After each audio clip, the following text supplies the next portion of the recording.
Hola mentes pensantes, ¿qué tal estáis? Como os dije, os he hecho el vídeo de la presentación de mi tesis doctoral, de la defensa de mi tesis doctoral. Este vídeo lo he hecho a partir del PowerPoint que utilicé para hacer la defensa, así que no es un vídeo como vienen apareciendo los capítulos del hallazgo, no tiene música, no tiene efectos audiovisuales y es un discurso mucho más lineal.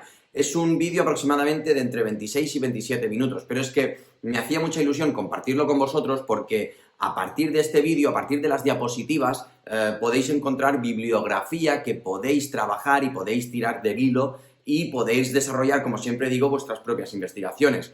Aunque hay mucha información que ya aparece en los capítulos del hallazgo, creo que os puede ser de interés. Así que, bueno, espero que disfrutéis del vídeo. Como siempre os digo, despierte vuestras ganas por conocer mucho más y os espero en el próximo capítulo del hallazgo. La defensa de la tesis doctoral está dividida en tres grandes bloques. En el primero será un repaso del estado de la cuestión, los problemas que yo me encontré a la hora de acercarme a este estado de la cuestión y el motivo principal por el que se inició todo este estudio. En el segundo bloque se hará un repaso de la metodología y los resultados obtenidos a partir de la misma. También se presentará el origen simbólico y geométrico del patrón geométrico descubierto y se presentarán las diferentes pruebas que sostienen la existencia de dicho patrón. Finalmente, se discutirán las conclusiones. Pues bien, me encontré tres principales problemas a la hora de abordar el estudio del estado de esta cuestión. El primero de ellos es que no existe un trabajo previo que profundice en la geometría de toda la arquitectura construida durante los 3000 años de historia que duró el Egipto faraónico. Sí que es verdad que a finales del siglo XIX se empiezan a hacer los primeros trabajos serios. Arquitectos e historiadores de la arquitectura como Viollet-le-Duc y Babin realizaron un estudio a partir de una serie de triángulos que parecían explicar la geometría de un reducido número de templos. La figura de la izquierda es la aproximación que hace Viollet-le-Duc a la geometría de la Gran Pirámide de Keops, y la figura de la derecha es un estudio geométrico de Pavin sobre un templo griego. Es verdad que Pavin estuvo muy influenciado por Viollet-le-Duc y no estudió muy profundamente la geometría del Antiguo Egipto y se centró sobre todo en el estudio de la arquitectura de la antigua Roma y la antigua Grecia. Ya entrada la primera mitad del siglo XX, trabajos como los de Choisy fueron a buscar específicamente la famosa proporción áurea, la famosa proporción del número dorado. Ya más entrado el siglo XX, trabajos como los de Badawi propusieron un grupo de triángulos de una manera más sofisticada que parecía explicar la geometría de un mayor número de templos en comparación con los de Viollet-le-Duc y Babin. Aún así, estaba muy lejos de explicar la geometría de toda la arquitectura faraónica. Ya casi llegada a la primera mitad del siglo XX, Iversen realiza uno de los estudios más importantes de metrología del Antiguo Egipto. Desde Lepsius nadie había hecho un estudio tan profundo del codo real egipcio. Iversen pretendió vincular el codo real egipcio con las proporciones del cuerpo humano. Esta figura que veis es una de las propuestas sobre el templo de la colina de Tot de los triángulos de Pavin. Ya en la segunda mitad del siglo XX, Lawlor tira del hilo de trabajos como el de Iversen e intenta profundizar en este tipo de estudios, vinculando el propio codo real egipcio y por lo tanto la arquitectura del Antiguo Egipto con las proporciones del cuerpo humano y con las proporciones en el arte egipcio. Aún así, a finales de la segunda mitad del siglo XX, la egiptología empieza a dejar de lado estudios que propongan este tipo de patrones geométricos. Tanto Badawi como Lehner o como Stadelman empiezan a proponer trabajos divulgativos que profundizan en la arqueología y en las propias medidas de los templos. Aún así, a finales del siglo XX, en la década de 1990, Carlotti propone una serie de similitudes geométricas entre algunas de las estructuras del templo de Amón en Karnak. Este es un ejemplo del trabajo de Carlotti. Desgraciadamente, Carlotti no va más allá del templo de Amón en Karnak y se queda únicamente en el estudio de estas estructuras, específicamente este templo que estáis viendo es el templo de Ramsés III perpendicular al eje principal del gran templo de Amón en Karnak. Llegados a este punto, es muy importante diferenciar entre dos tipos de conceptos en la geometría. El primero es la geometría deliberada, la geometría que utiliza deliberadamente, valga la redundancia, un diseñador a la hora de proponer cualquier forma. Un ejemplo de ello puede ser un rectángulo de proporciones anchura 1 y longitud 2. El diseñador, de manera deliberada, proporciona la longitud del rectángulo como el doble de su anchura. Y este concepto Esta geometría deliberada debe diferenciarse de la geometría intrínseca de las cosas. En cada cuerpo, en cada objeto dado, podemos encontrar todo tipo de proporciones, todo tipo de números. Sirviéndonos del mismo ejemplo, del mismo rectángulo, si nosotros entendemos la anchura del rectángulo como el radio de una circunferencia, podemos escribir la anchura del rectángulo en función directa de pi, y lo mismo podemos hacer con su longitud. Por lo que imaginaos la de extrapolaciones que podemos hacer en cualquier estructura o en cualquier edificio del Antiguo Egipto. Es muy importante en este punto intentar entender cómo quisieron diseñar los antiguos arquitectos los templos del Antiguo Egipto. El segundo de los problemas que me encontré a la hora de acercarme al estado de la cuestión es que no hay fuentes ni arqueología al respecto, es decir, no hay inscripciones, no hay textos que hablen de si realmente los antiguos egipcios utilizaron o no un patrón geométrico para definir las principales proporciones de su arquitectura. Y el tercero de los problemas es un debate del cual seguro que todos vosotros habéis oído hablar, y es que aparecen números irracionales en la geometría de la arquitectura del Antiguo Egipto. Más en concreto, los números irracionales pi y phi. Para ponerlos en contexto, los números irracionales son números de infinitos decimales que no se repiten, es decir, de infinitos decimales no periódicos. Pero es que estos números se estudian y se plantean por primera vez a principios de la escuela pitagórica, a inicios del IV siglo a.C., por lo que proponer que los antiguos egipcios los conocían 2500 años antes es del todo difícil, por lo menos. ¿Pero qué significa que los números irracionales pi y phi aparecen en la geometría de la arquitectura del Antiguo Egipto? ¿Dónde están? ¿Eso qué sentido tiene? Pues bien, en el caso del número pi, lo primero que vamos a hacer es acercarnos a una de las construcciones más importantes, si no la más importante del Antiguo Egipto, la Gran Pirámide de Keops. Esta construcción tiene unas proporciones de base 230,3 metros y 146,6 metros de altura. Eso significa que tiene un perímetro cuadrado de 921,2 metros. Entonces, como decíamos anteriormente, ¿dónde está aquí el número pi? ¿Qué significa que el número pi aparece en la Gran Pirámide? Pues bien, si nosotros entendemos la altura de la pirámide como el radio de una circunferencia, el perímetro de dicha circunferencia, utilizando el número pi como 3, 14, 16, es igual a 921,12 metros, es decir, una diferencia de tan solo 8 centímetros en dos distancias de más de 921 metros. Esto es del todo increíble y podría otorgarse a la casualidad si las proporciones de esta pirámide fueran únicas, pero no lo son. La angularidad de sus lados es de 51 grados y 50 minutos, y Keops no fue el único en utilizar estas proporciones. El propio padre de Keops, Snofru, utilizó esta angularidad para diseñar la primera pirámide de lados lisos, la pirámide de Meidum. Pero es que lo mismo hizo Gedefra, el hijo de Keops, para diseñar su pirámide en Abu Roash. Incluso Niuserre, un faraón de finales del Reino Antiguo, utilizó también estas proporciones. Entonces, estos faraones querían igualar realmente el perímetro de su base cuadrada de la pirámide con el perímetro de una circunferencia de radio, la altura de la pirámide. Dejemos por el momento este planteamiento. En cuanto al número phi, pasa exactamente lo mismo. Este que estáis viendo es el Osirión de Abidos, sin duda también uno de los templos más conocidos del Antiguo Egipto. Es un templo, como estáis viendo, subterráneo, adyacente al gran templo de Seti I en Abidos. Pues bien, el diseño de este templo es realmente fascinante, ya que dispone de una zanja que se inundaba con las aguas freáticas del Nilo y que rodeaba a una estructura central con dos hileras de columnas. Estas aguas, en el diseño simbólico del templo, tenían mucho peso, ya que imitaban a las aguas del Nun, ese océano primordial a partir del cual se originaba el montículo primordial donde empezó la vida. Pues bien, las dimensiones de esta zanja es de 18,3 metros de anchura y 29,5 metros de longitud.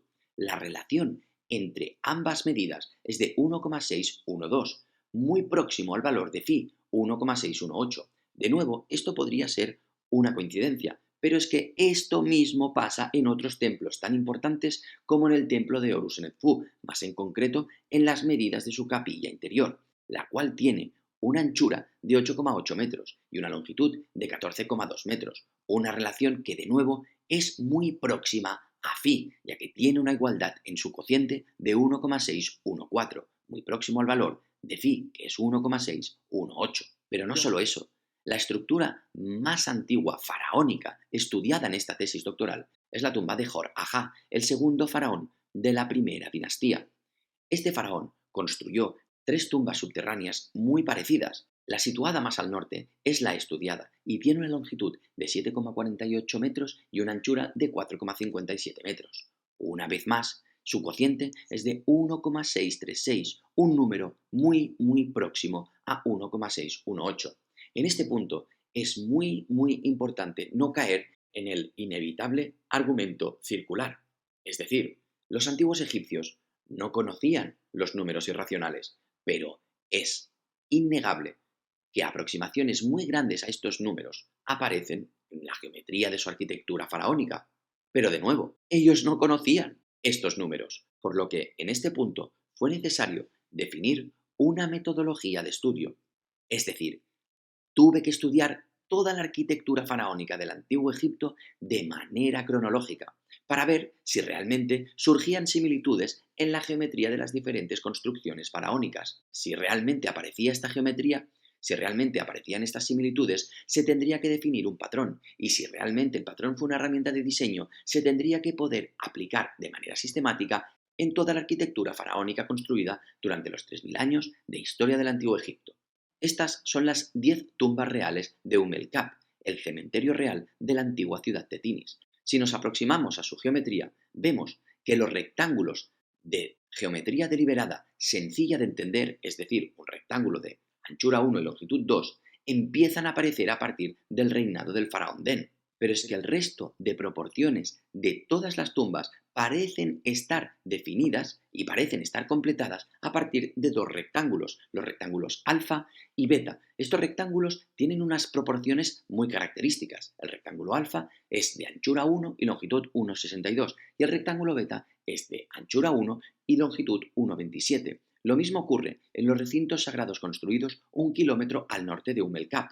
Si nos aproximamos a su geometría, aparecen rectángulos de geometría deliberada sencilla como los rectángulos 1×2 y 2×3.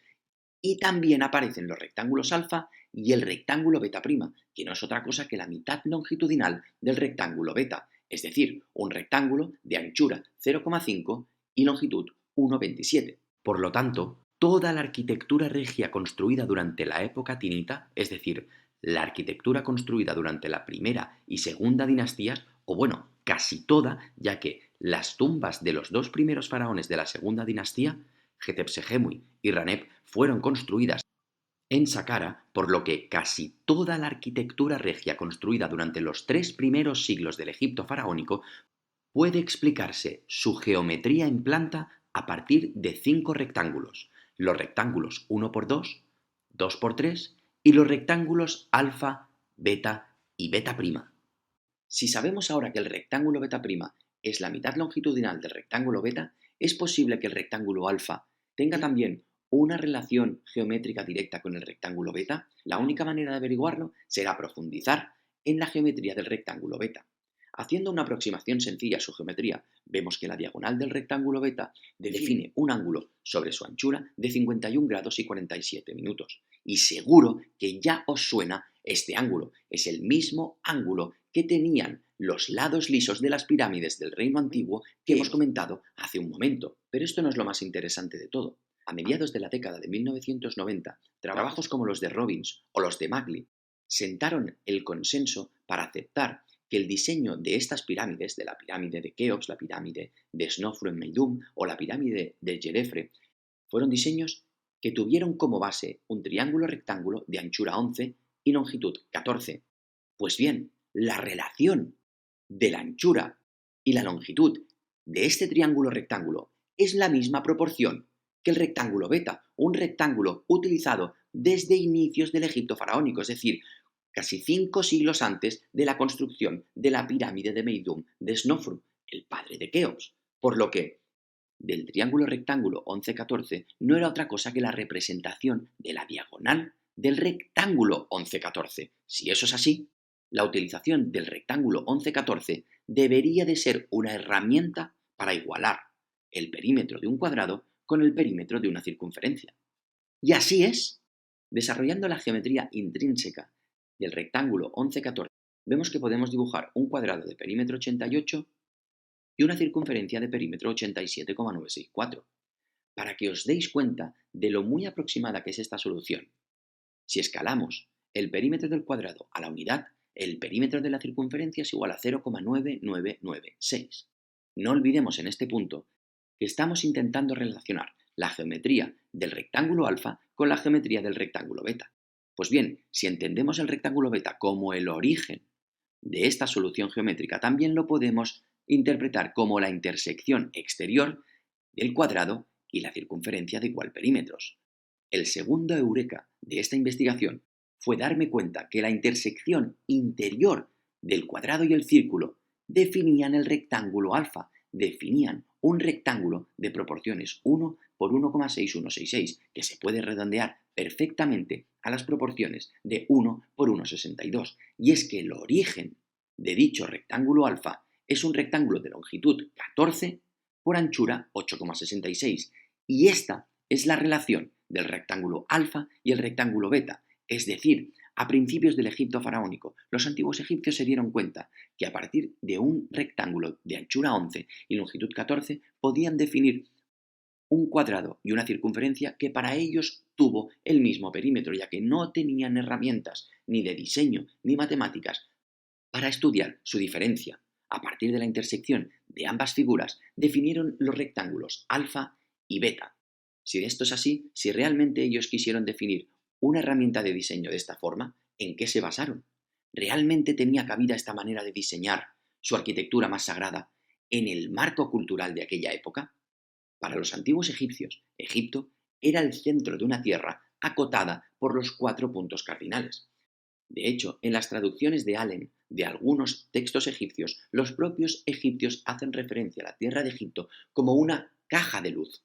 En contraposición, la esfera muy probablemente evocaba a el concepto infinito de la existencia, esa esfera trascendente a la cual solo se podía llegar una vez abandonada esta esfera física y terrenal de la existencia, por lo que el cuadrado muy probablemente representaba la tierra de Egipto, la esfera trascendente, y el círculo representaba el disco solar, lo divino, el concepto de infinito, la bóveda celeste, allí donde solo los dioses podían llegar, o solo los egipcios podían alcanzar una vez dejada la vida terrenal.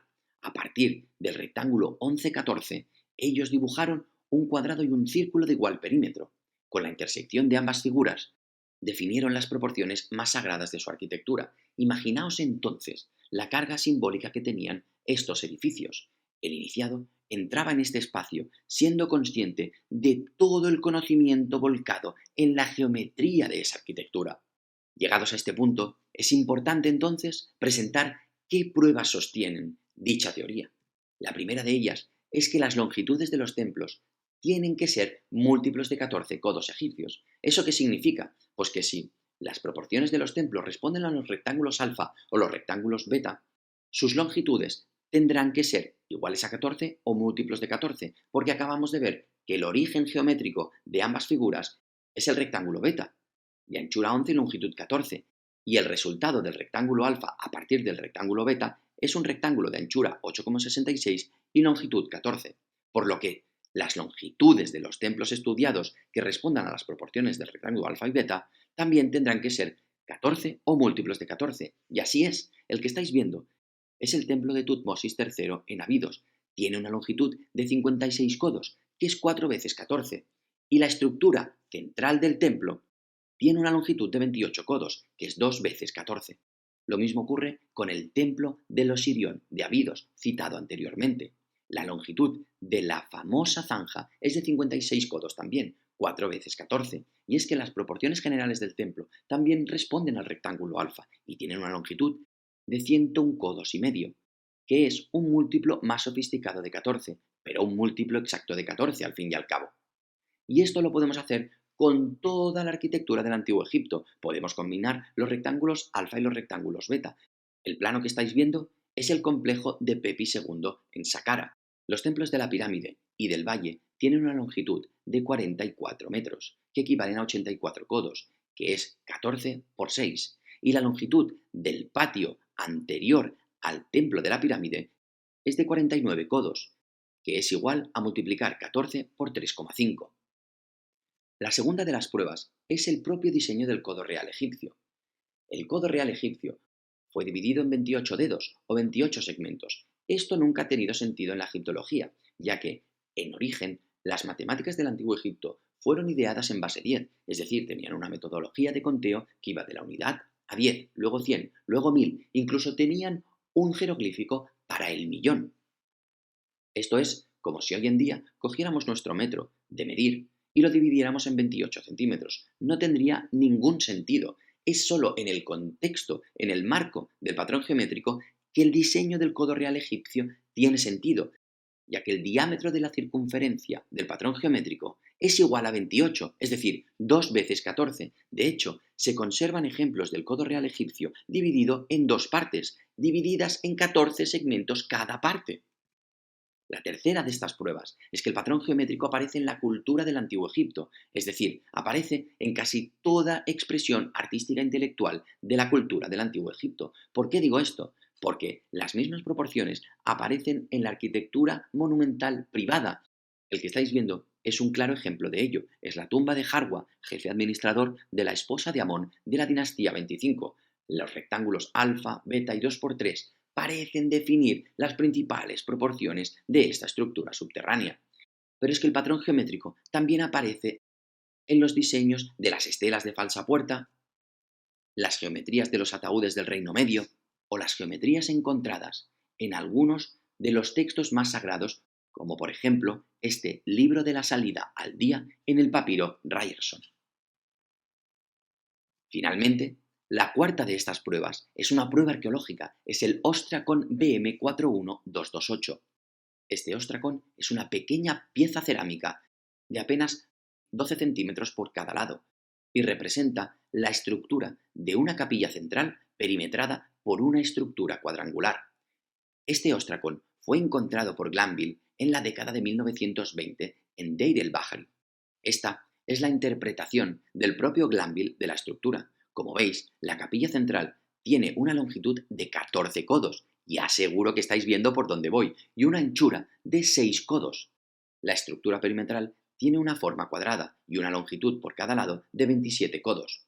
Casi 60 años después, Van Sicklen realizó una interpretación muy parecida, pero discrepa con Glanville de cómo acotar la anchura de la capilla central, ya que Van Sicklen acota los 6 codos desde las caras interiores de la anchura de la capilla. En cambio, Glanville acota los 6 codos desde las caras exteriores de la anchura de la capilla. Pero es que las discrepancias en cómo interpretar la anchura de la capilla no quedan aquí. Trabajos tan importantes como los de Kemp o los de Goyon a mediados de la década de los 2000 también tienen discrepancias incluso a la hora de representar los signos en hierático de este ostracon.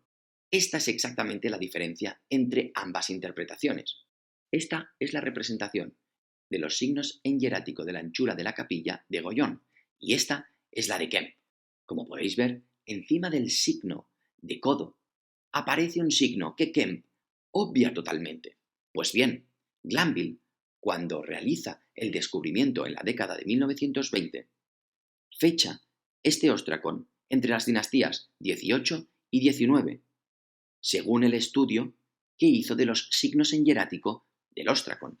El signo que está a la izquierda del signo del codo, Glanville lo traduce como el número 6.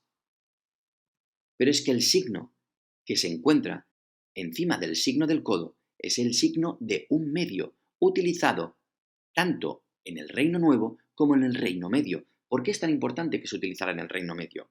Porque el propio Glanville, en su trabajo original de 1930, comenta que se encuentra esta pieza sobre un estrato arqueológico que pertenecía al Reino Medio. Y es que la distancia entre el Reino Medio y el Reino Antiguo es de apenas 1,5 siglos. ¿Por qué digo esto? Porque precisamente el signo utilizado para definir el número 5 y el número 6 fue intercambiándose entre estos dos números desde el Reino Antiguo hasta el Reino Nuevo. Es decir, Muy probablemente, este signo, que Glanville tradujo como el número 6 y que nadie prestó atención a la hora de hacer una reinterpretación de su traducción, muy probablemente es un 5,5. Es decir, el escriba que realizó el esquema de este ostracón dibujó de manera fosilizada el rectángulo beta prima de longitud 14 y anchura 5,5. Finalmente, las conclusiones de esta investigación son básicamente tres. La primera es que el patrón geométrico fue una herramienta realmente de diseño que utilizaron los antiguos egipcios para definir las principales proporciones de su arquitectura. El propio ostracón que acabamos de estudiar es una prueba de ello, ya que representa de manera fosilizada las proporciones, incluso las medidas de dicho patrón. La segunda de estas conclusiones es que el patrón geométrico aparece en toda la cultura del Antiguo Egipto, ya que parece formar parte de toda expresión intelectual y artística durante los 3000 años de la historia del Antiguo Egipto. Aparece en los diseños de las estelas de falsa puerta, en los ataúdes del Reino Medio y esto me lo he dejado para el final, en la propia mitología del Antiguo Egipto. Uno de los mitos más importantes del Antiguo Egipto es el mito de Osiris. Set mata a Osiris y descuartiza el cuerpo de su hermano y lo reparte por todo el país. ¿Adivináis en cuántos trozos descuartiza Set a Osiris? En 14 trozos, y hay más ejemplos como este. Finalmente, una de las reflexiones más interesantes de toda esta investigación es si el patrón geométrico trascendió a la propia cultura egipcia, trascendió a sus propias fronteras. El principal motivo de esta reflexión es el templo de Shenhur, construido a 15 kilómetros al norte de la ciudad de Tebas. Este templo fue dedicado en su totalidad a la diosa Isis y fue construido durante la vida del emperador Augusto, el primer emperador romano.